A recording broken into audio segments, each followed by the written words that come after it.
မင်္ဂလာပါရန်ကုန်တိုင်းစစ်အစီအစဉ်ကနေပြန်လည်ကြိုဆိုလိုက်ပါတယ်ကျမတို့ဒီနေ့မှာတော့ကမ္ဘာ့ဆိုင်ငံပစ္စည်းလောကရဲ့ထိပ်သီးဖြစ်တဲ့ Louis Vuitton 80ဘာကြောင့်ဒီလောက်ထိဈေးကြီးနေရတယ်လဲဆိုတဲ့အကြောင်းရင်းကိုအသေးစိတ်ခွဲခြမ်းစိတ်ဖြာပြီးတင်ဆက်သွားမှာဖြစ်ပါတယ်ကမ္ဘာကျော် fashion ပစ္စည်းတစ်ခုကိုဝယ်ယူဖို့အတွက်လူတွေဟာနာရီပေါင်းများစွာတန်းစီစောင့်ဆိုင်းရတယ်လို့တခါတရံမှာမူရင်းဈေးတွေထက်ကိုပိုပေးပြီးတော့ဝယ်ယူဖို့အသင့်ဖြစ်နေကြပါတယ်အဲ့ဒီပစ္စည်းကတော့အညိုရောင်နောက်ခံပေါ်မှာရွှေရောင် logo LV logo တွေပါတဲ့အိတ်တွေပဲဖြစ်ပါတယ်။အိတ်တစ်လုံးကိုမြန်မာကျပ်ငွေ300ချီထောင်ချီပေးရတဲ့အထိဘာကြောင့်တန်မိုးရှိနေရတာလဲ။ဒါဟာအမှတ်တစိတ်တစ်ခုရဲ့မာနလားဒါမှမဟုတ်တကယ်ကိုတန်မိုးဖြတ်မရတဲ့အရေးအသွေးကြောင့်လား။ဒီနေ့ရန်ကုန် Times က Louis Vuitton ရဲ့နှစ်ပေါင်း190နီးပါးခရီးစဉ်ကိုအသေးစိတ်တူဖော်သွားမှာဖြစ်ပါတယ်။ Louis Vuitton ရဲ့တမိုင်းကြောင်းဟာ1822ခုနှစ်ပြင်သစ်နိုင်ငံရှေ့ပိုင်းက Anche ဆိုတဲ့ရွာလေးကနေစတင်ခဲ့ပါတယ်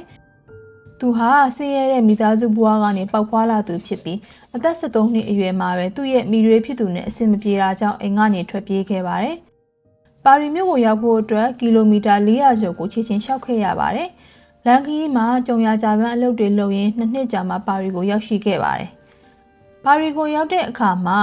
Monsieur Marichal ဆိုတဲ့တက်တာလုပ်ငန်းရှင်ကြီးစီမှာအလုပ်တင်အဖြစ်အလုပ်ဝင်လုပ်ခဲ့ပါတယ်။အဲဒီခေတ်ကခီးသွားလာရေးမှာမြည့်ရထားတွေရင်တွင်းငွေတင်မောတွေကိုအဓိကသုံးကြပြီးခီးသည်တွေရဲ့ပစ္စည်းတွေကိုတက်တာကြီးတွေနဲ့တည်ဆောင်ကြရပါတယ်။ Louis ဟာဒီတက်တာတွေကိုထုတ်ပိုးတဲ့နေရာမှာပြုလုပ်တဲ့နေရာမှာထူးချွန်တဲ့ပညာရှင်တစ်ယောက်ဖြစ်လာခဲ့ပါတယ်။1853ခုနှစ်မှာတော့ပြင်သစ်ဧကရီတတိယမြောက်နပိုလီယံရဲ့ဇနီးEmpress Eugenie က Louis ကိုသူမရဲ့ပုဂ္ဂိုလ်ရေးဆိုင်ရာတက်တာလုပ်သူအဖြစ်ဆက်ခန့်အပ်ခဲ့ပါတယ်။ဒါဟာ Louis အတွက်အလှည့်အပြောင်းကြီးတစ်ခုပါပဲ။နန်းတွင်းကလူကုန်နန်းတွေကြားမှာနာမည်ကြီးလာပြီးတော့1854ခုနှစ်မှာတော့သူ့ရဲ့ကိုယ်ပိုင်ဆိုင်ကိုပါရီမြို့ Rue des Capucines ဆိုတဲ့လမ်းမှာစတင်ဖွင့်လှစ်ခဲ့ပါတယ်။ LV8 တွေကဘာလို့ဈေးကြီးရတယ်လဲဆိုတဲ့အချက်ထဲမှာသူတို့ရဲ့ brand equity လို့ခေါ်တဲ့ဒီအမှတ်တရရဲ့တန်ဖိုးကထိပ်ဆုံးမှာရှိပါတယ်။1892ခုနှစ်မှာ Louis Vuitton ကွယ်လွန်ပြီးသူ့ရဲ့သားဖြစ်သူ George Vuitton ကဒီလုပ်ငန်းကိုဆက်ခံခဲ့ပါတယ်။အဲဒီအချိန်မှာတော့ LV ရဲ့ဒီဇိုင်းတွေကိုတူပါတဲ့ပစ္စည်းတူတွေပေါ်ပေါက်နေပြီဖြစ်ပါတယ်။ဒါကိုတားဆီးဖို့အတွက်1896ခုနှစ်မှာ George ကဘာကျော် monogram canvas ကိုတီထွင်ထုတ်လုပ်ခဲ့ပါတယ်။ L နဲ့ V စကားလုံးရှက်နေတဲ့ပုံစံဂျပန်အမှုပညာကိုအခြေခံထားတဲ့ပန်းပွင့်ပုံစံလေးတွေဟာ LV ရဲ့သင်္ကေတတစ်ခုဖြစ်လာခဲ့ပါတယ်။ဒါဟာပထမဆုံးဒီဇိုင်နာ logo တွေကတစ်ခုဖြစ်ပြီးတော့ဒီနေ့တက်ထိကိုချမ်းသာကြွယ်ဝမှုရဲ့ပြပြရုပ်တစ်ခုအဖြစ်တည်ရှိနေစေဖြစ်ပါတယ်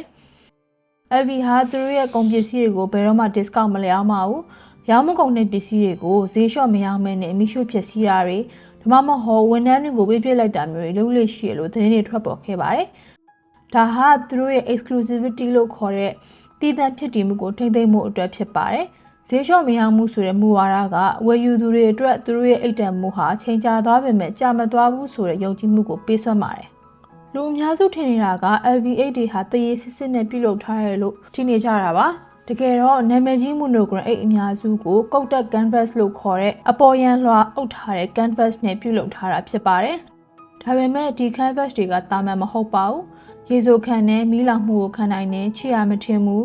LV8 တလုံးဖြစ်လာဖို့အတွက်အစင်ပေါင်းများစွာကိုကြော်ဖြတ်ရပါတယ်။နံပါတ်1အဆင့်ကတော့ handmade stitching လို့ခေါ်တယ်။အဲ့ရဲ့အစိပ်ပိုင်းတော်တော်များများကိုကျွမ်းကျင်ပညာရှင်တွေကလက်နဲ့ပဲချုပ်လုပ်ပါတယ်။နောက်တစ်ခုကအဲ့တလုံးကိုဈေးကွက်ထဲမထုတ်ခင်မှာ zip ကိုအချိန်ပေါင်း9000ကျော်ဆွဲပိတ်စမ်းသပ်ပါတယ်။ zip ထဲကိုအလေးချိန်3ကီလိုဂရမ်ကျော်ထည့်ပြီးတော့မီတာပေါင်းများစွာအမြင့်ကနေပစ်ချစမ်းသပ်တာတွေလုပ်ပါတယ်။နောက်တစ်ချက်ကတော့ LV8 တွေဟာနှစ်ပေါင်း20-30အထိအေးဆေးသုံးလို့ရပါတယ်။ချိန်ကြာလာလေးအဲ့ရဲ့လက်ကင်မှာသုံးထားတဲ့တရေဟာတဘာဝအတိုင်းအယောင်ရင်းလာပြီးတော့ပိုလှလေးပါပဲအစာပိုင်းမှာ LV ဟာခရီးဆောင်တက်တာတွေပဲထုတ်လုပ်ပါတယ်ဒါပေမဲ့ကွာကျော်မင်းသမီး Andrew Hepburn ကသူမအတွက်တဲရမယ့်အိတ်လေးတစ်လုံးလုပ်ပေးဖို့တောင်းဆိုခဲ့ပါတယ်အဲဒီကနေပြီးတော့ Speedy 25ဆိုတဲ့အိတ်လေးပေါ်ပေါက်လာပြီးတော့ခုချိန်ထိ LV ရဲ့ရောင်းအားအကောင်ဆုံး icon တစ်ခုဖြစ်နေခဲ့ပါတယ်ဒါဟာ celebrity influence ကြောင့်ဈေးနှုန်းတက်ရတဲ့ဥပမာတစ်ခုပါဒဏ္ဍာရီတစ်ခုရာတိုက်တနစ်သင်္ဘောမြုပ်တဲ့အခါ LV တက်တာတွေဟာရေပေါ်မှာဘောလုံးပုံနေပြီးအတွင်းထဲကပစ္စည်းတွေတစ်စမ်းမှရေမဆူခဲ့ဘူးလို့ဆိုကြပါတယ်။ဒါဟာ LV8 ရဲ့ quality guarantee ကိုကဘာကအတိအမှန်ပြုစေခဲ့တဲ့အချက်ဖြစ်ပြီးဈေးနှုန်းဘလောက်ရှိလူတွေကဝယ်ချင်အောင်ဆွဲဆောင်နိုင်ပါတယ်။ လက်ရှိမှာအိတ်တွေဟာ investment တစ်ခုလိုဖြစ်နေပါပြီဥပမာအားဖြင့်9နှစ်ကဝယ်ခဲ့တဲ့အိတ်တွေကဒီနှစ်မှာပြန်ဝယ်လို့ရှိရင်အရင်9နှစ်ကဈေးထက်ပိုများများရနိုင်ပါတယ်အထူးသဖြင့် limited edition အိတ်တွေဆိုလို့ရှိရင်ဈေးကွက်ထဲမှာဈေးနှုန်း2ဆ3ဆအထိခုန်တက်သွားတတ်ပါတယ်ယနေ့ခေတ်မှာ LV8 တွေဟာ LVMH လို့ခေါ်တဲ့အုပ်စုရဲ့အဓိကကျော်ရွေးဖြစ်ပါတယ်LVMH ဥက္ကဋ္ဌ Bernard Arnault ကကမ္ဘာအချမ်းသာဆုံးပုဂ္ဂိုလ်စီးရင်မှာနံပါတ်1နေရာကိုခဏရောက်ရှိနေသူပါ2023-2024 ခုနှစ်စီးရင်တွေအရ LVMH ရဲ့နှစ်စဉ်ဝင်ငွေဟာယူရိုဘီလီယံ80ကျော်ရှိပါတယ်။ LV8 တစ်လုံးကရင်ဝင်ငွေရဲ့အစိတ်ပိုင်းတော်တော်များများကိုရှာဖွေပေးနေရပါ။သူတို့ဟာ marketing တော့ကိုတစ်နှစ်ကိုဒေါ်လာတန်ပေါင်းများစွာသုံးပြီးတော့ Lionel Messi, Cristiano Ronaldo တို့မျိုးထိပ်တန်းကျယ်ဝန်းတွေကိုကြော်ညာရိုက်ခိုင်းပါတယ်။ဒီလို marketing cost တွေကိုဆိုင်ငန်းငားတွေဟာအဲ့ရဲ့ဈေးနှုန်းတွေမှာပါဝင်နေပါတယ်။ဒီကုန်းချုံရရင် LV8 တစ်လုံးကိုဝယ်ယူသူဟာအဲ့တစ်လုံးဝယ်တာတက်ပိုပါတယ်။ဒါဟာသမိုင်းကြောင်တစ်ခုကိုဝယ်ယူတာဖြစ်တယ်လို့အဆင့်တန်းတစ်ခုကိုဝယ်ယူတာလည်းဖြစ်ပါတယ်။လက်မှုပညာရှင်တွေရဲ့အချိန်ကုန်ကျန်းပစ္စည်းတွေတာရှည်ခံမှုအမှတ်တစိရဲ့ခိုင်မာမှုတွေကိုပေါင်းစပ်လိုက်တဲ့အခါမှာ